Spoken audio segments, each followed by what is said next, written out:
Dr. Pompa here with, I believe, is a very, very important message. Why? Because so many people watching this, so many people with many different types of conditions have sleep issues and anxiety issues. They almost go together, don't they? Well, I was giving a lecture to a group of doctors on this very topic, and I decided to write this article because I think they found that what I learned in my own battle with sleep and anxiety when I was sick, it was very useful to them. So I think it's going to be useful to you. Look, one thing I have to say is that of all the symptoms I had, between the fatigue, the brain fog, and all the bizarre things, the sleep and the anxiety were the most maddening of all. Matter of fact, when I wrote this article, and I recommend you read the article because there's going to be more details there than I'm going to give you or able to give you here. But when I wrote the article, I actually anchored back at how I felt during these times where I'd wake up in the middle of the night with anxiety, or oftentimes when I had massive anxiety during the day. And, it was a horrible feeling, and I think many people watching this can identify. So when I look at some of these conditions and people that call in, sleep and anxiety seem to be always a part of it. Well, look, it is. It's a big part of neurotoxic illness. Matter of fact, I'll be even more specific. It's a big part of a toxic brain that really affects the hypothalamus pituitary, which runs your adrenal glands and your thyroid. So that's the problem, isn't it? Because when I was sick, I would find that when I would try to support my adrenals, which I knew were a big problem because I wasn't adapting to stress and I had many adrenal issues, hypoadrenal. I knew I had thyroid issues, even though my blood works normal, and I'm sure you've read some of my articles on that. But the problem was this: every time I tried to address my adrenals or my thyroid, I would actually make myself worse. I addressed my adrenals during the day, but the problem is I would seem to create worse sleep problems at night. So that kind of would backfire on me. And even times when I would go after my thyroid, it seemed like I would create more anxiety. So this became this battle. But I learned something in it, and I shared it with the doctors, and I do want to share it with you. But the details are absolutely going to be in the article. But let me explain something first, because you have to understand why this occurs. So we say, okay, I'm going to support my adrenals. And many people watching this, you don't realize that you're actually making some of your sleep problems worse. Look, here's what happens. When your adrenal glands get completely exhausted, and by the way, the adrenals are always downstream issue. It's always a downstream issue to a bigger upstream problem. So make sure you understand that, because you don't really ever get to the heart of this problem with the thyroid or the adrenals until you fix what's going on upstream. And that's a neurotoxic issue, and more specifically, a brain neurotoxic issue. And I talk about that in the article. And there's some major toxins that you need to look for. So let me be clear. I'm going to give you something that I believe will help you support this hypothalamus adrenal axis and this sleep and anxiety issue. But it's really only something that really works downstream. You don't ever truly get well until you go upstream. So I want to be clear there. All right. So you need to understand what's happening here.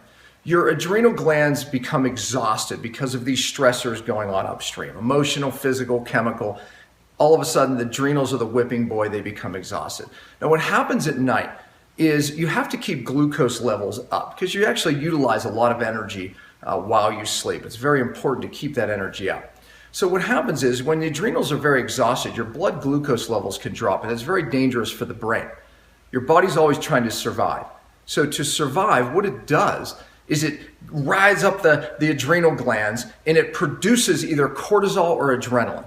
And believe me, when it's adrenaline, you don't only wake up in the middle of the night like you do with cortisol at 3 or 4 in the morning. When that cortisol rise happens to get the blood sugar levels back up so you don't cause brain damage, you wake up. But boy, when it dumps the adrenaline because it's really scared to survive, then you wake up. Not only you wake up with anxiety. And that's what I anchored back to. Those were some of my worst nights ever. So the low adrenals come firing back in the middle of the night and wake you up. So what do you do about that? Because what I found is when I support my adrenals, oftentimes, just by themselves, I can even make that worse at times. So we're going to give you a trick for that. Now, here's the other side of the coin. So now you get into this hyper mode where your adrenals are trying to fix themselves and they come firing back all day long. And this leaves you with anxiety by day. Not very pleasant. Matter of fact, I think this is the worst mode. And what happens then when you're trying to support your adrenals, now you become even more anxious all day long. Doesn't work. Thyroid problems get worse. So what do you do? Well, here's the tip that I'll give you. And again, the details absolutely in the article. So using what we call an orthostatic blood pressure. That's where you actually lie down for maybe 5 to 10 minutes and you take your blood pressure. Now what you're going to do is write down the systolic. That's the big number. And again, details in here. So I'm going to go through it pretty quickly here.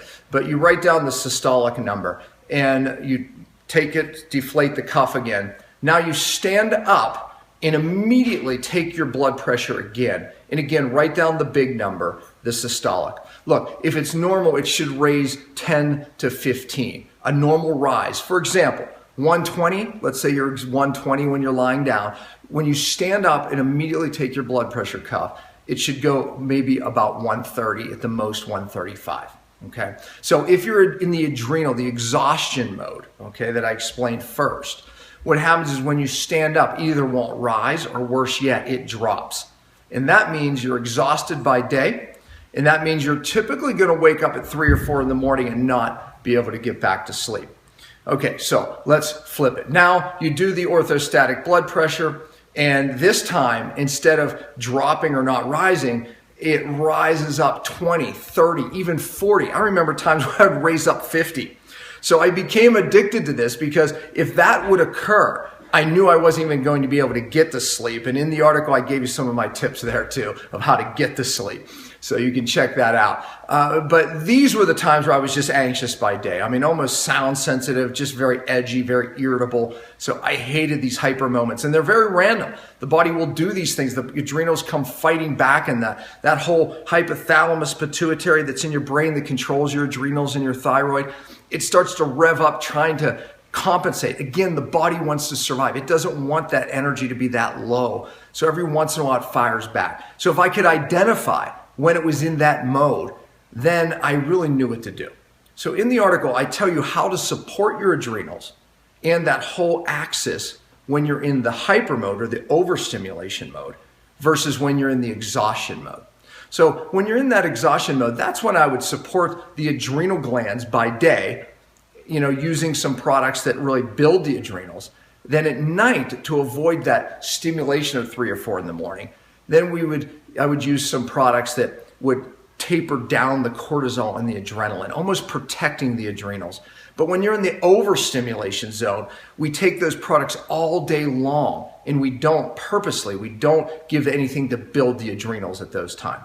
So that's really using the orthostatic blood pressure. I knew which way how I would be able to support that whole pituitary axis. Look, this is the most important part. This is why it's very complicated, because really the toxins are in the pituitary, and that's what studies show. In my case, it was heavy metals, in particular mercury. So therefore, the feedback from the adrenals and the thyroid gets very confusing, and the body's in and out of this exhaustion mode and hyper mode.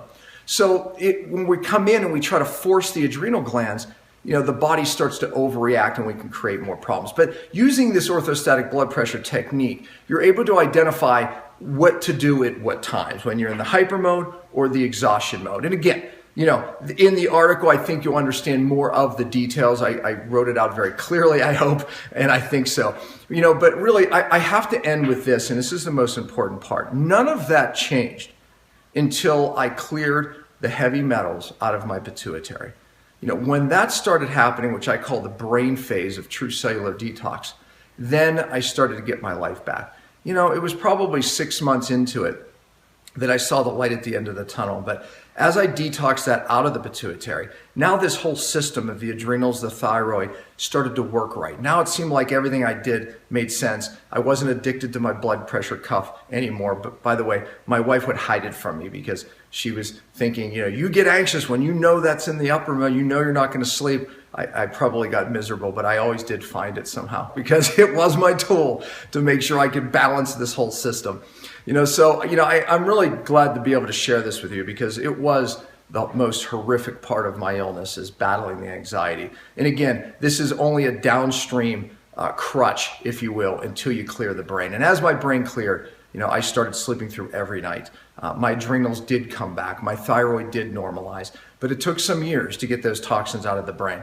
So look, I hope this helps. I know it will. And, you know, I did say this in the article too. This is a very complicated system with a lot of feedback mechanisms. So it may not work for everybody, but I'll tell you this, I know it'll work for the majority of people watching this. And because this is the most maddening and horrific symptom of neurotoxic illness and unexplainable illnesses, and really almost every condition people have today because neurotoxins are that common.